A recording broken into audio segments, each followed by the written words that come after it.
This week, we're jumping straight into it. We're about to tear this rear axle apart, and I've got a brand new set of front and rear gears going in it, right there. Let's get this center section tore out of here. I've already got the truck jacked up and the rear wheels taken off. Front wheels are still on, but it's jacked up. But I need to get this center section out right now so I can take these axles and the center section with me just to swap the ring gear and in the bearings while I'm at work on lunch break tomorrow.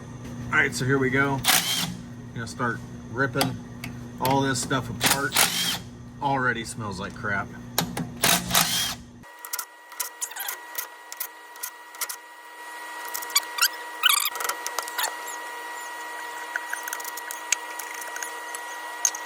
Now I need to pull that keeper right there so I can drop the pin out. Once I drop the pin out, I can scoot the axles in and drop everything out. Is that supposed to be finger loose? Might have been a good thing we came in here. Anyway, in here finding stuff that's completely loose.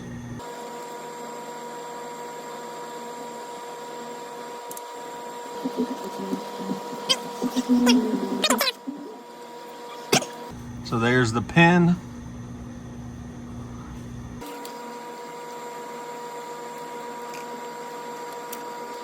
There's one clip.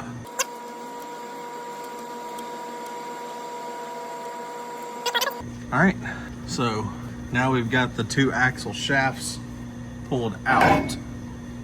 Now let me clean my hands up a little bit because we need to clean up these, mark them because the side that they are on and the orientation, meaning which side's top, which side's bottom, and left to right. So I need to put like right RT right here and LT over here or something, so that way you can differentiate which one these are. So let me get that marked so we can go ahead and pop these out and we can pop the center chunk out. Okay, so with the fact that I'm filming this, I'm going to use that to my advantage because I could not find a paint marker right now and I need to get this apart. So we're going to mark the top, right, and center for right top, and then over here we're going to do the same thing but opposite.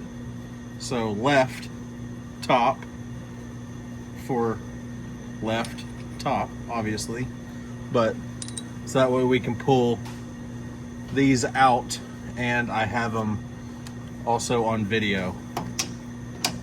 So now I'm going to grab a 19 millimeter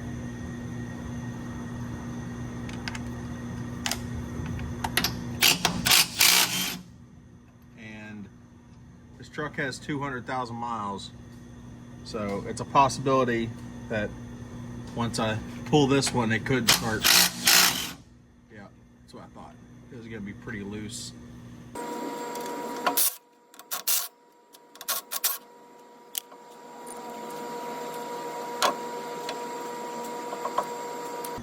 Grab like that. All right, so over here in the front we need to take off the front hubs.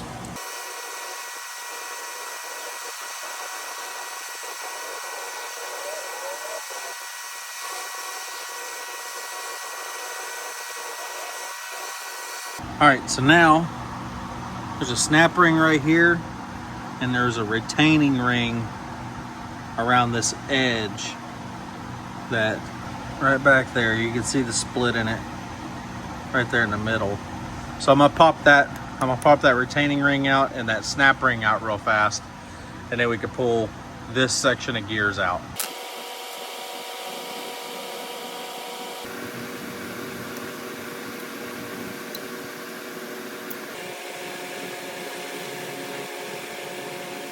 Now there's a nut.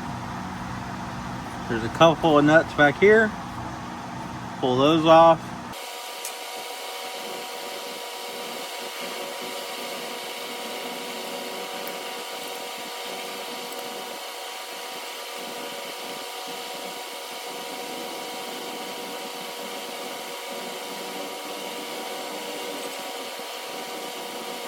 Now I need to pull the brake caliper off and the ABS sensor right there on the back. I need to pull those two off real fast. The rotor can slide off, and then we can work on getting the axle out.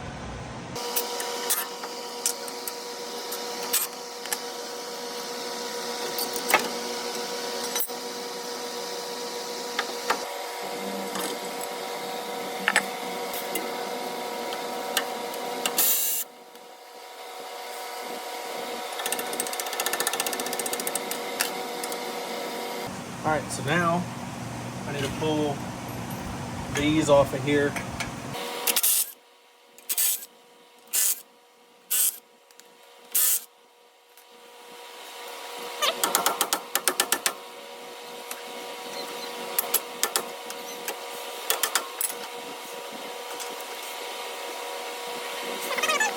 Now we gotta go figure out what's keeping it further in, because I have no clue.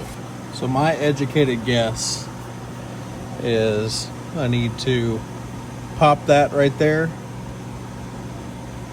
so that way this shaft can slide out and we can put a hose clamp back on that later. But that's the only thing I can come up with. So I'm gonna go ahead and pop that clamp out of there to allow that to have some wiggle room, and then try sliding the axle shaft out from there.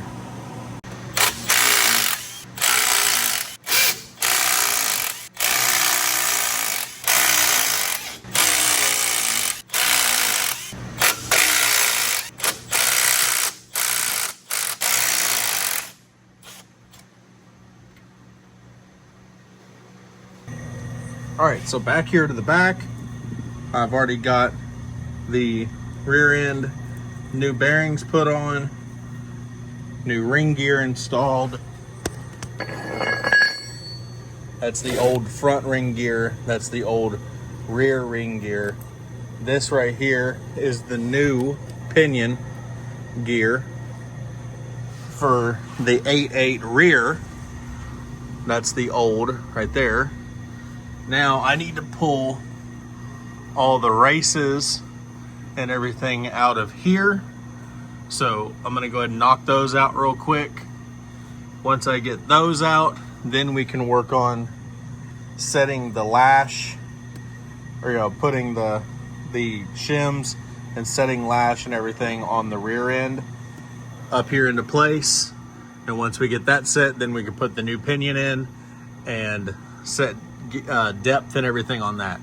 So first those all pulled out, and then we can work on putting the gear in so we can set lash. All right, so we've got all the new races and bearings and everything put inside of here, and right now we're working on trying to tighten up the pinion. So first step is get all this tight, and we know we take all the slop out of it, and then we can work on putting preload in it. And I just put in what the factory shims were on both this side and the internal side to start with.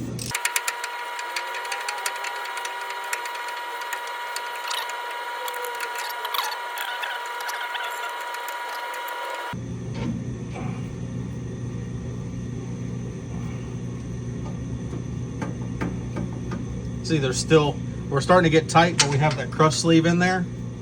So now I have to take all the slop out of it by crushing that crush sleeve.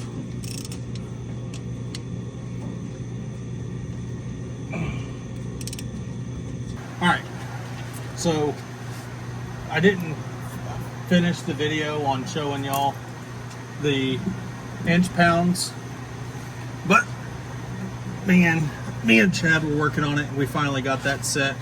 So now that we have the pinion set, I'm going to work on setting the third member in. And I saw one video and I really like this technique, so I'm going to use it. I've got some grease here, and we're just going to dab a little bit on it, so that way the grease will hold that spacer right there into place, so we're not trying to fight it going in. So I'm going to grab both of them, grease them up a little bit, so that way that'll hold it into place for us.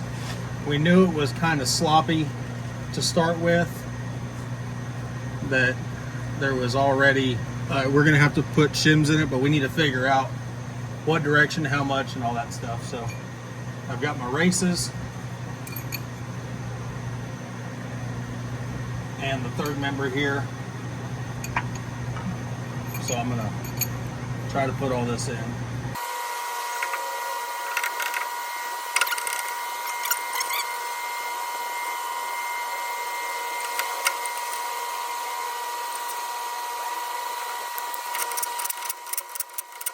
Now I need to set up my gauge and see how much lash we have right there. So right now we've got 15, 16. We've got 16 thousandths of lash. I need to look and see what we're looking for. So now I'm going to torque my main caps to 80 foot-pounds.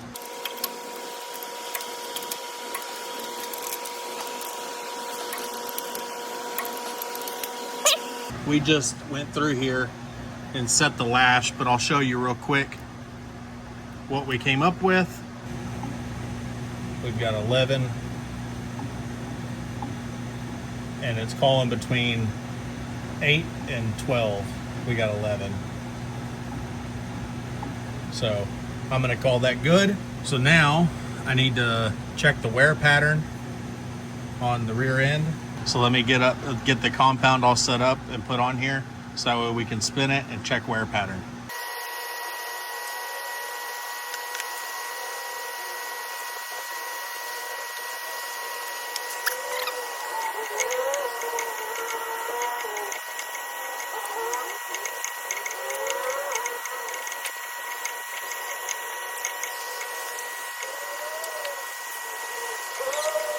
Now, for my uneducated guess, the way that right there lands and the way that those land, I'm gonna say that that's a perfect wear pattern.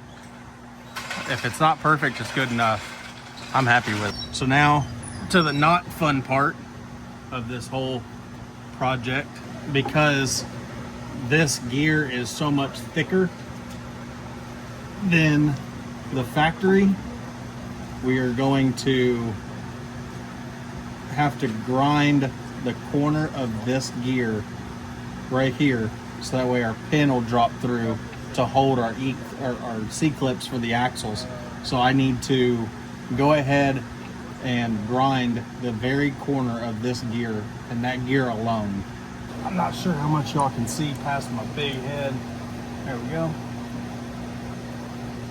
I'm gonna leave that sticking out a little bit. I'm gonna put a little Loctite on there and tighten that down, and then the rear axle is ready for the diff cover once I get that done.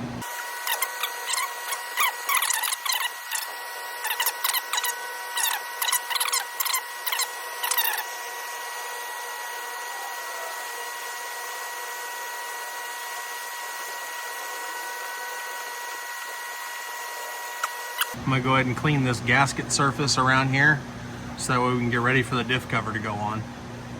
I did end up getting a aluminum diff cover because I prefer it over the factory. If you're doing all this, you might as well get one that has a machined flat edge.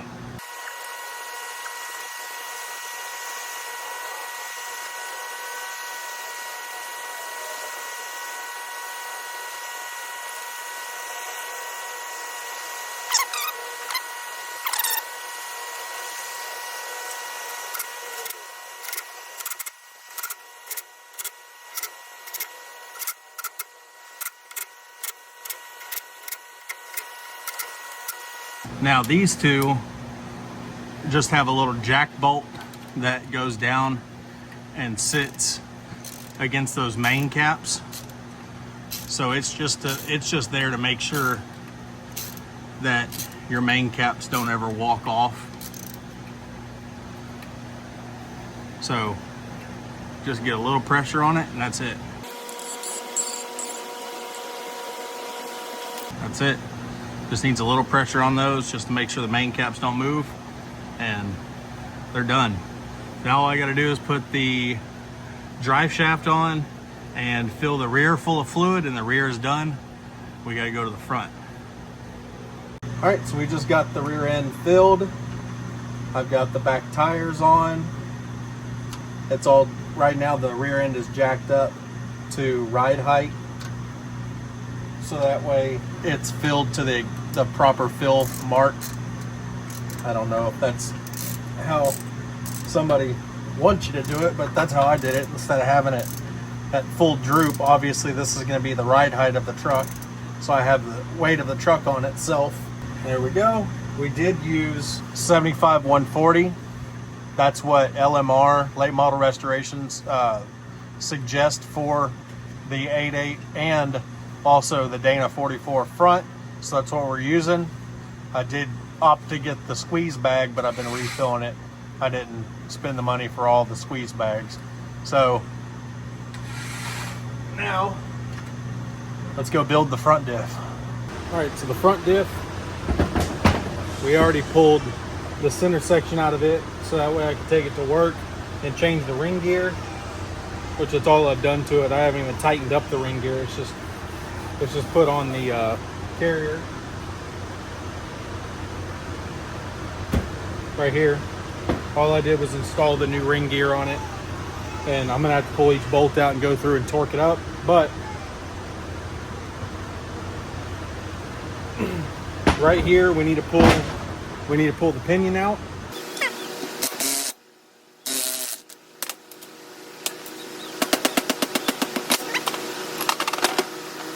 All right, so we've got all of these right here.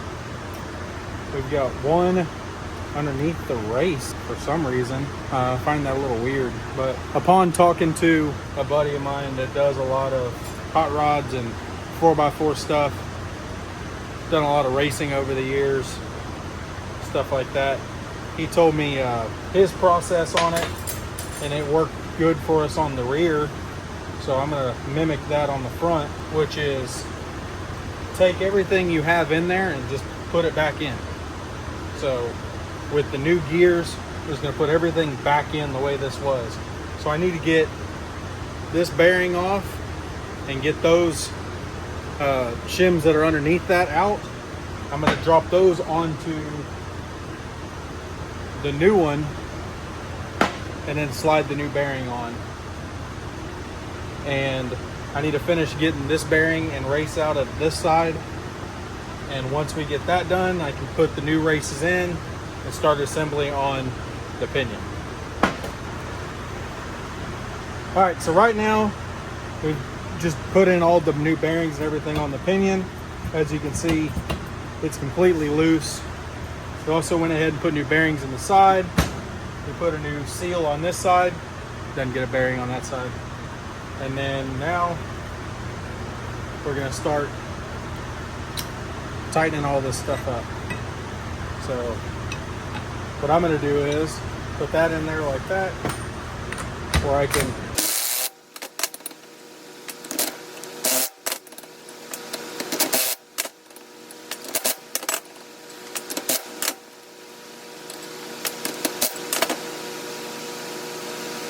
let me look up what the preload is on this, because now I need to actually fine tune it for the preload.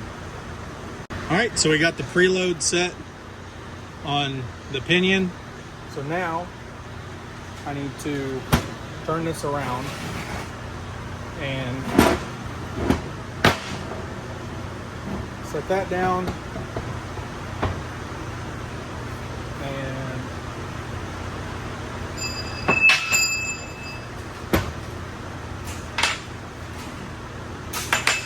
I need to put Loctite and lock and torque these bolts down real quick. I need to take care of that real fast. I'm gonna take it over to the vise, knock that out real quick, come back, I'll turn this back on, and we'll slam it together and all together, and we'll check lash and everything from there. We've got the gasket maker all made. Dad's up in the front, so that way he can put the bolts in the front side. I'm about to lay on my back and hold this thing up into place so we can get it started. Let me try to get underneath here.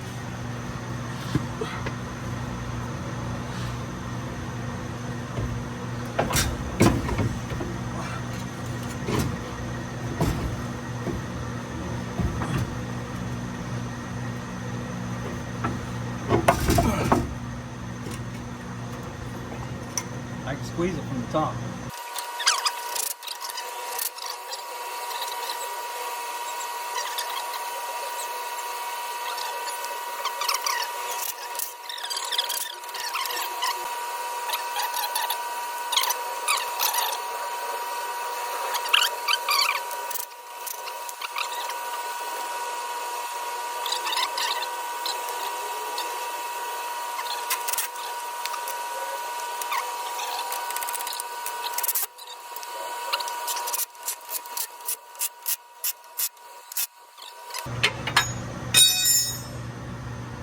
Alright. That's it. Go for Dickie. Just gonna stay here. I don't Hang out. these. Put out the vibe. Oh, these. Alright, so now I'm gonna start stabbing everything back together.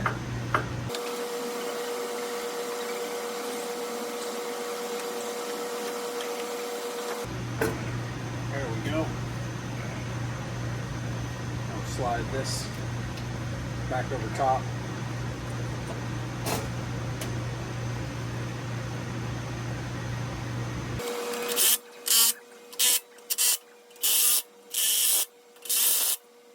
Now I gotta put this one really tricky piece on. This is what holds your ABS sensor in here. Let me go ahead, get this stabbed in there, get it bolted into place, and then we can put the ABS sensor on and we can start assembly on the brakes. Got the ABS sensors in. Next step, slide the hub on.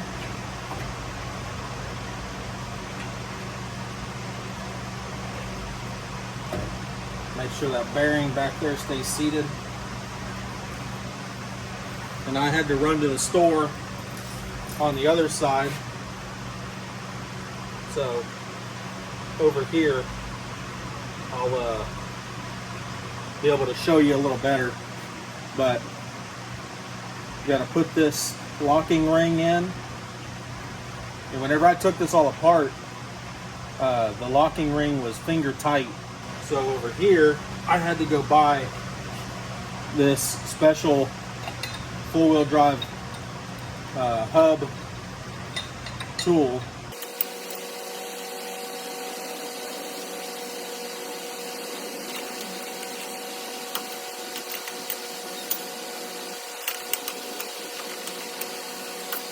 There we go. That's good bearing preload on that.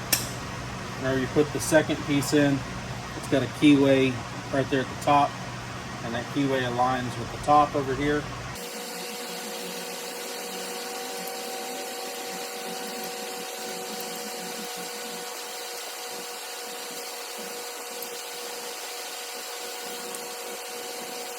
The second lock.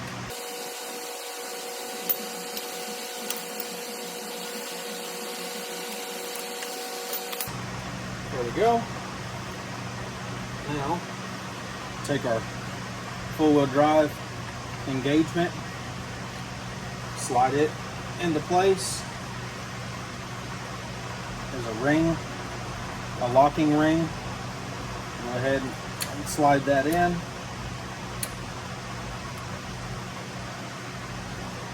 To the flathead. Make sure that that's just fully engaged. It is.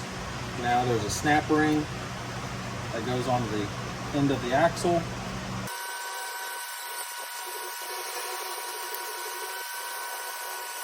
So all that's in.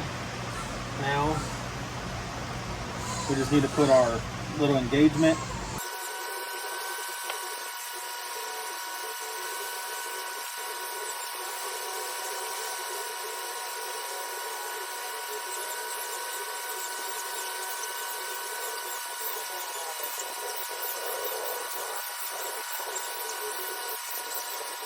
Alright, so I just went and washed my hands real quick. That way I wasn't dealing with brakes with greasy fingers. But now I just gotta realign the brake pads.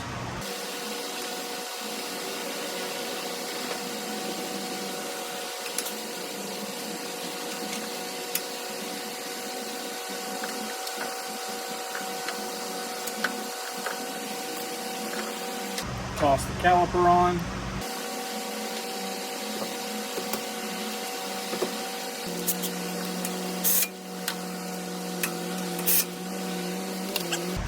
Now I can bolt the wheel on the front, and then we just got to fill the front diff, and we're done. Now up here on the front, I need to start with squirting in the Posi-Track additive.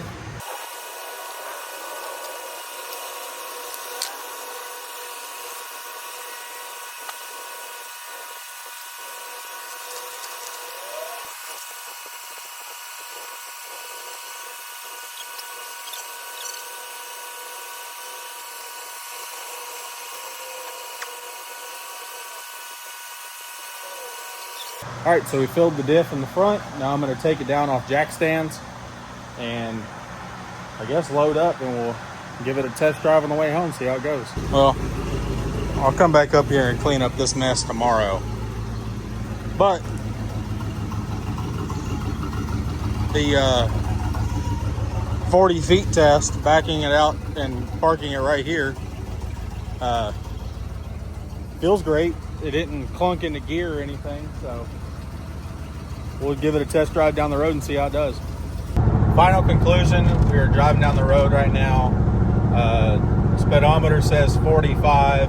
Speedo app that I have on my phone actually said we're doing 50. So it's 5 miles over, which I have other plans for this truck which involve larger tires. So eventually, whenever we do the larger tires, everything will be calibrated out in the end. So I did go with a larger gear, planning on the bigger tires in the future. But I'll tell you this, I'm having to barely touch the throttle just to drive it down the road and keep up with traffic. Whereas before, with the 355 gears, I was having to push it pretty hard, and I wasn't happy with that for the transmission. I didn't want to end up burning up the transmission. I think now we're just babying the crap out of the transmission, just cruising around. So I'm super stoked with it. I don't hear no crazy noises out of the rear end. Everything seems happy. There's no clunks, no nothing. Whenever you put it in gear, everything seems happy. I mean, we did our job of making sure everything was right whenever we were putting it together, so there shouldn't be anything. But I think we did a good job, and I'm super stoked with it. 456 gears turned out great. No leaks, no issues, no problems. Everything's happy. Everything's going well. So appreciate y'all watching. See y'all next week.